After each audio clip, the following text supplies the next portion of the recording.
Gusto mo bang malaman kung paano kinukompute ang finance charge sa credit card? Panoorin mo tong video na to kasi dito sa video na to ipapakita natin kung paano ba talaga kinukompute ang finance charge sa credit card. By the way, this is Raymond from Noy Finance and this is the third video of our credit cards for beginner series wherein tinuturuan natin yung mga beginner sa credit card para maintindihan nila how credit card really works. So last video pinag-usapan natin yung about sa credit card billing cycle, pinag-usapan din natin kung kailan dapat magbayad and kung ano yung dapat bayaran. Na-explain ko na rin kahit paano yung finance charge pero for this video talagang magdi-deep dive tayo sa finance charges. I-explain natin, magpapakita tayo ng illustration kung paano ba talaga siya nako-compute. Pero bago natin simulan, kung gusto mo yung mga ganitong klase ng video, syempre click mo na yung subscribe button and syempre pati yung bell icon para ma-notify ka sa mga susunod nating videos, lalo na dito sa Credit Cards for Beginner series. So ano nga ba talaga yung finance charge na tinatawag and bakit parang ang daming natatakot dito? Basically yung finance charge, yan yung interest dun sa balanse mo, no? So parang yan yung cost of borrowing mo, okay? So syempre maraming natatakot dito kasi ang finance charge is a compound interest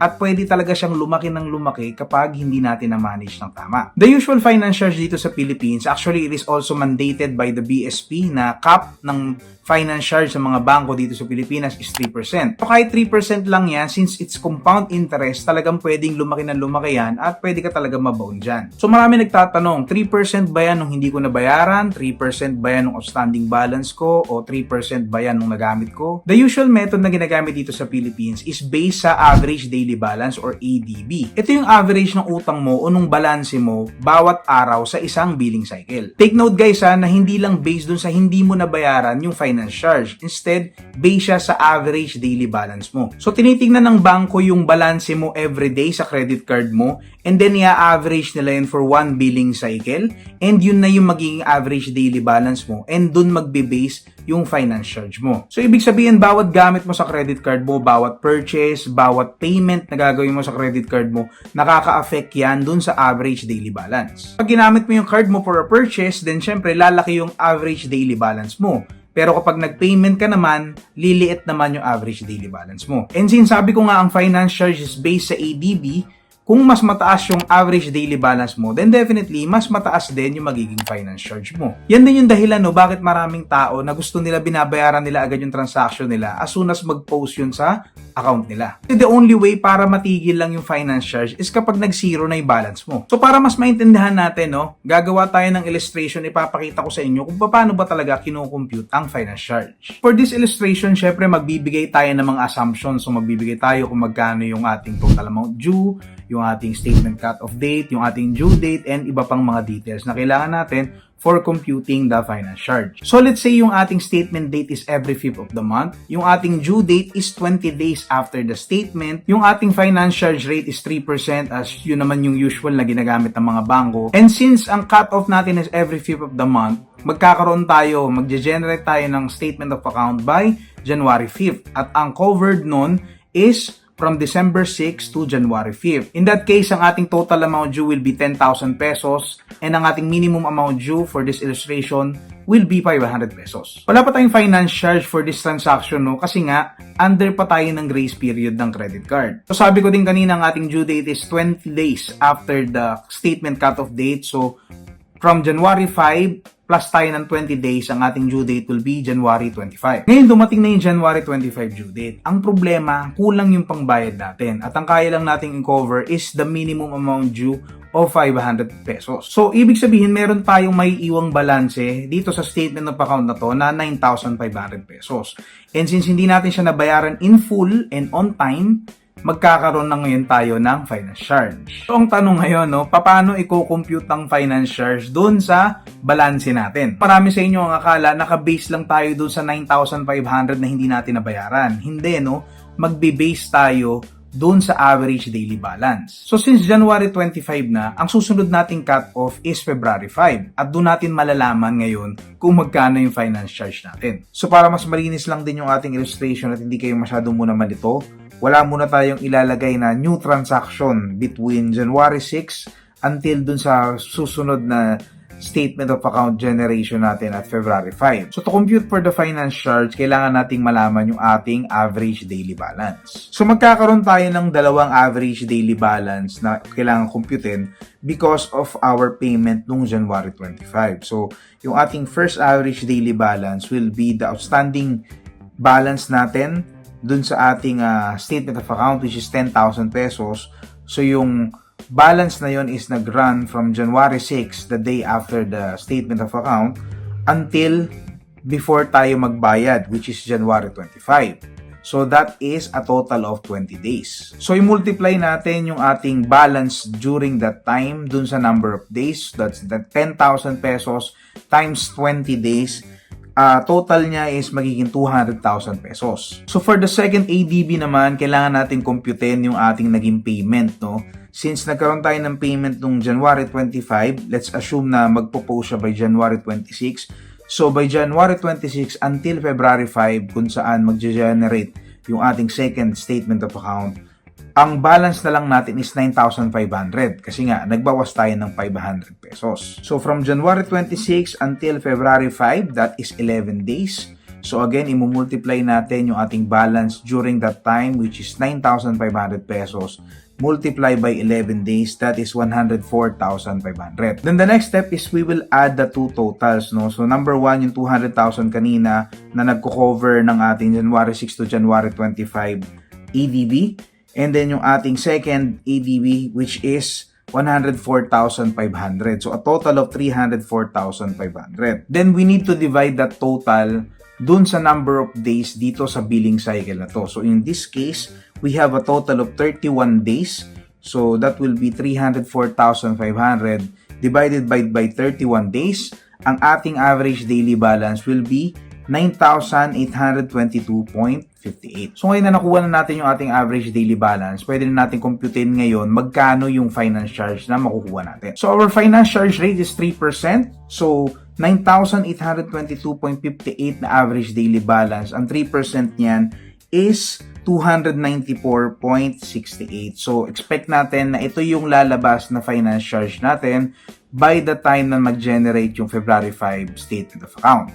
So kung makapansin nyo, no, kahit nagbayad tayo ng 500 pesos within the time frame, no, within the due date, okay, yung ating balanse na nasa 10,000 before pa tayo magbayad is sinama pa rin siya sa computation. Ngayon, gawin nating mas komplikado yung example, no? So kanina, wala tayong transactions dun sa ating second na statement of account. But this time, maglalagay tayo ng a new transaction worth 3,000 pesos na papasok sa January 20. So, pasok na siya dun sa February 5 na statement of account natin, which is our second SOA. So, again, ang goal natin is alamin kung ano yung finance charge na papasok sa atin by February 5 statement. Okay? Considering na hindi nga tayo nakapagbayad ng buo nung January 25 due date natin. So, same thing, no? Kailangan natin computein yung ating average daily balance para makompute natin yung finance charge by February 5. Ang magkakaroon lang ng pagbabago rito is nagkaroon kasi tayo ng another transaction. And since yung account natin during this time is considered default na, kasi nga hindi tayo nakapagbayad ng buo noong January 25 due date natin,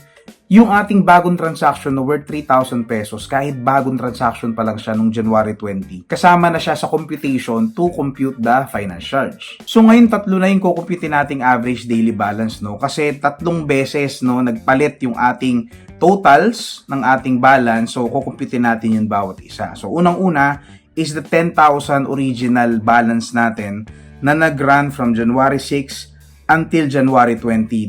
That's a total of 15 days. So 15 days times 10,000 pesos is 150,000. Yung pangalawang ADB na kailangan natin computein is yung ating transaction nung January 20 na worth 3,000 pesos. So, assuming na by January 21 siya magpo-post, and by January 25 kasi meron tayong panibagong transaction, which is yung payment natin. So, kukumpitin lang natin yung January 21 to January 25. That is 5 days. So, magiging 13,000 yung ating total balance. Kasi nadagdagan nga tayo ng 3,000 pesos. So, 13,000 pesos times 5 is 65,000 pesos. And lastly, yung ating payment na 500 pesos nung January 25, considering na magpo-post siya by January 26. So, kukumpitin din natin yung ating average daily balance for this one until dun sa February 5 cut-off natin for our second statement of account. So, January 26 hanggang February 5, that's a total of 11 days. So, from 13,000 pesos, nagbayad tayo ng 500 pesos. Naging 12,500 na lang yung ating balance during this period. So, 12,500 times 11 days, that's 137,500. Again, kailangan natin computein yung tatlong totals na yun. First, 150,000. Second, 65,000 and 137,500. The total is 352,500. We need to divide that sa number of days. For this billing cycle, we have a total of 31 days. So, 352,500 divided by 31 days. Ang ating average daily balance na lalabas is 11,370.97. That said, doon natin i-base yung ating finance charge, which will be 341.13 sa 3% ng ating average daily balance. So ngayon, alam na natin, no, by February 5, pag-generate ng statement of account natin, may papasok na 341.13 na finance charge. So paglabas ng SOA natin, nakita natin yung ating total amount due is 12,841.13 kasi nga yung ating balance is 12,500 plus the finance charge of 341.13. So our total amount due for the February 5 statement is 12,841.13. At ang due date natin ito is February 25. Now let's assume no na medyo natakot tayo sa finance charge at nagkaroon tayo ng pera during this time. So we decided na babayaran ko ng buo yung total amount due ko na 12,841.13 on or before February 25. So let's say February 25 na bayaran natin siya ng buo. What will happen? Back to zero na ba ako ulit? O hindi? Most of us ang alam natin dapat zero na kasi nga on or before the due date pag nabayaran mo ng buo dapat walang interest. Kaya lang nakakalimutan natin may portion nung time na yon na tumatakbo pa rin yung interest bago tayo nagbayad at dun papasok yung residual interest. Matatandaan natin na compute natin yung 341.13 na interest until February 5. Pero yung payment natin ginawa, considering na yun lang yung finance charge, is nung February 25 pa. So there's a difference of 20 days na tumatakbo yung interest pero hindi natin sinama dun sa payment natin. And in that case, dun magkakaroon ng another interest which is the residual interest. So from Feb 6, which is the day after mag-generate yung ating panibagong statement of account,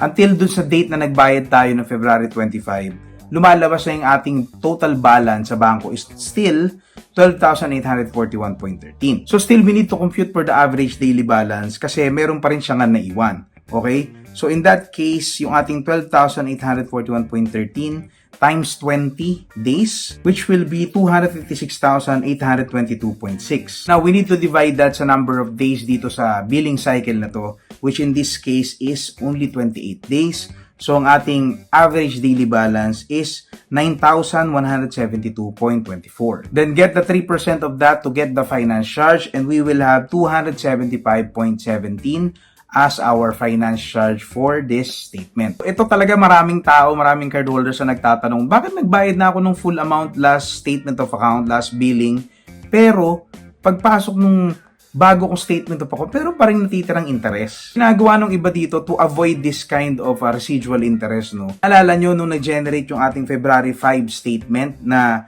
12,841.13, kung binayaran natin agad yon by February 6, for example, after ma-generate ng statement of account, pwedeng wala na tong residual interest kasi hindi na tumakbo yung interest from February 6 until na nagbayad tayo dung February 25. But since ang payment natin is until the due date, so tumakbo pa talaga yung interest. So ngayon nagulat tayo no kasi meron pang lumabas na finance charge for our March 5 statement. And syempre since galit na nga tayo dito sa ating finance charge no, na parang ayaw tumigil, no? Talagang full paid na natin siya 275.17 on March 25 dun sa due date natin.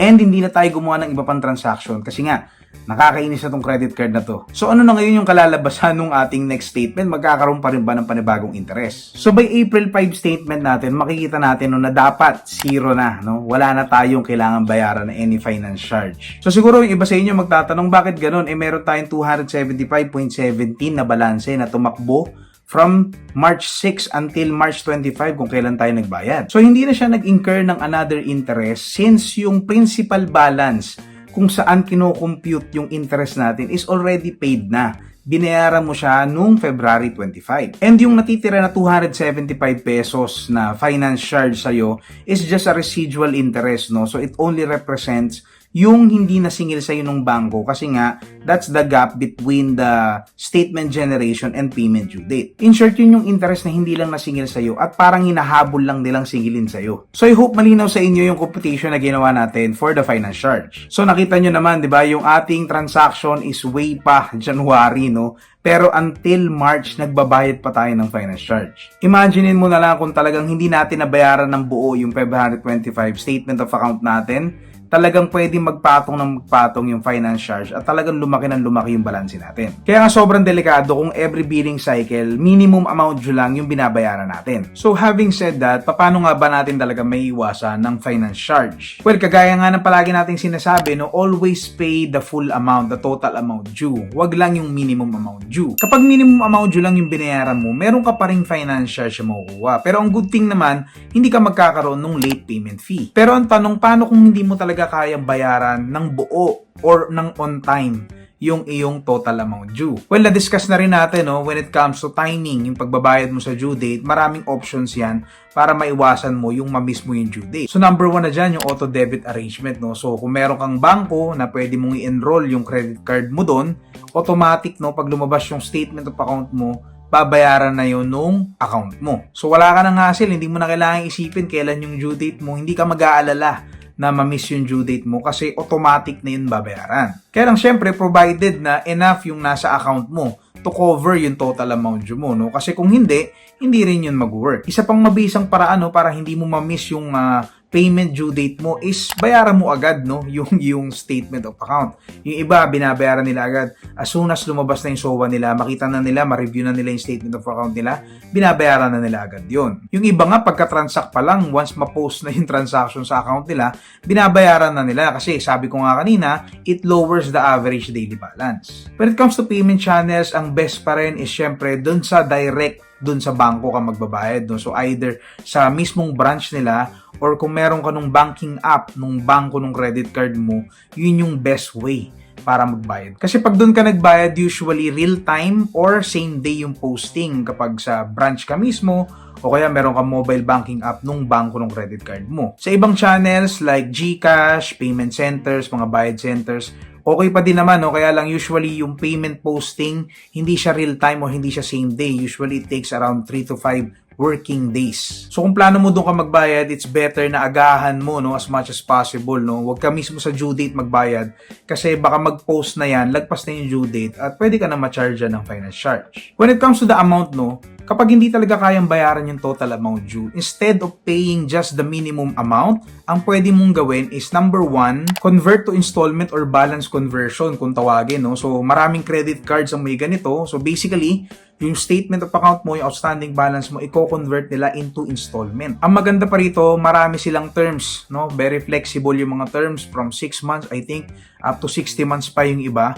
And very, very low yung interest. Usually 1% lang per month.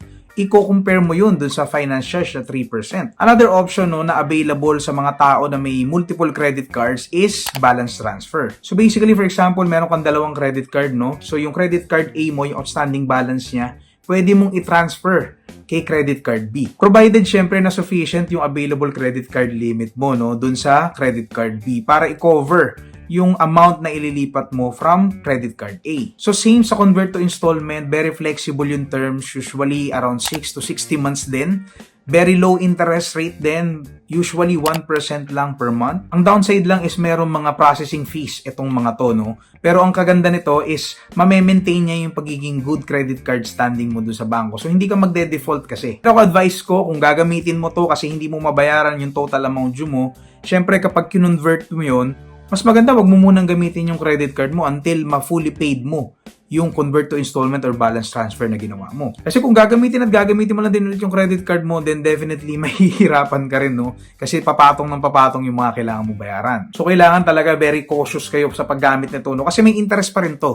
Okay? So hindi to parang interest-free option. At maaari kung kailangan lang talaga, for example, nagka-emergency at kailangan mong gamitin for medical emergency yung pambayad mo sa total amount due mo, then options to, na pwede mong gamitin. So kung wala ka naman multiple credit cards, isa pang option is yung tinatawag nilang convert to cash. Or sa Metrobank, yan yung cash to go. So basically, i-convert mo yung credit card limit mo into cash. At yung cash na yon, pag na-convert na, pwede mo na ipambayad yun doon sa credit card mo. With interest din to, I'm not sure lang, no, when it comes to interest rate ng mga gantong klase ng options. Pero I think, mas minimal pa rin siya compared sa finance charge. Basically, parang same lang din naman sila nung balance conversion, no? Mas hassle lang to kung tutuusin, no? Kasi ililipat pa into cash and then magbabayad ka. Ang wag nyo lang talagang gagawin is mag-cash advance para bayaran yung total amount nyo o yung credit card nyo. Kasi if I'm not mistaken, cash advance interest is worse, no? Compared sa finance charge ng credit card na, for example, meron kang hindi nabayaran, mas worse yung cash advance kasi on the day na transact mo yung cash advance, nag-i-interest na yan at nagko-compound na yan. So kung hindi pa rin available sa credit card mo yung convert to cash, balance transfer, or kahit yung balance conversion, which I doubt kasi most ng mga credit cards ngayon talaga may mga ganyan ng options, make sure nyo lang, no, na talaga mako-cover nyo at least the minimum payment, no? Kasi kapag hindi nyo na-cover yun, magkakaroon pa kayo ng another charge which is the late payment fee. Pero syempre, the best pa rin talaga, no, na ma-cover mo yung total amount yun, no, hanggat maaari talaga, mas maganda yon. Simple lang naman kasi ang rule of thumb natin pagdating sa credit card. Kung wala ka pang budget, hanggat maaari, wag mong iswipe. It's easier said than done, pero trust me, no, alam ko yung ganyang feeling, no. So, hindi mo gugustuhin yung feeling ng stress kapag nakikita mo yung finance charges mo nagpapatong-patong na. Let's practice discipline, no, pagdating sa paggamit ng credit card, no. Ayun natin yan. So, ngayon, alam na natin kung paano gumagana ang isang credit card. Alam na rin natin, no, kung paano umiikot yung billing cycle ng credit card.